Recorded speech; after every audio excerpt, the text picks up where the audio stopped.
kalsada na sa New Clark City, Tarlac ang kauna-unahang self-driving bus ng Pilipinas. Pero ang tanong, ligtas naman kaya itong gamitin? Alamin yan sa Frontline Report ni Gerard de la Peña.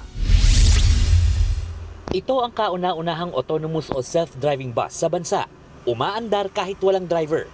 Yan ang magsisilbing public transportation sa loob ng New Clark City sa Tarlac simula sa susunod na buwan. Ang vision din namin dito in terms of transport is to provide an efficient mass transport system. Ultimately, ang aming design is for New Clark City to be a 15-minute city.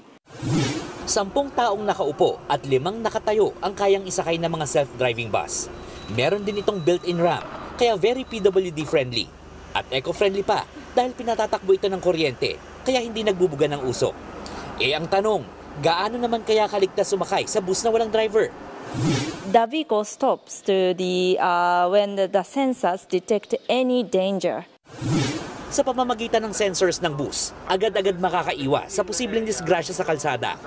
Isa pang tanong, paano paparahin ng bus? Simple lang ang sagot, hindi mo na kailangan pumara dahil meron ng mga nakatakdang bus stop sa New Clark City. Unang makakasakay sa self-driving bus ang mga atletang sumasailalim sa training at mga empleyado sa loob ng New Clark City. Sa ngayon, libre pa yan habang wala pang ibinababang fare collection ng LTO at LTFRB. Kabilang sa pinag-aaralan ay kung posible rin ba ang self-driving bus sa Metro Manila.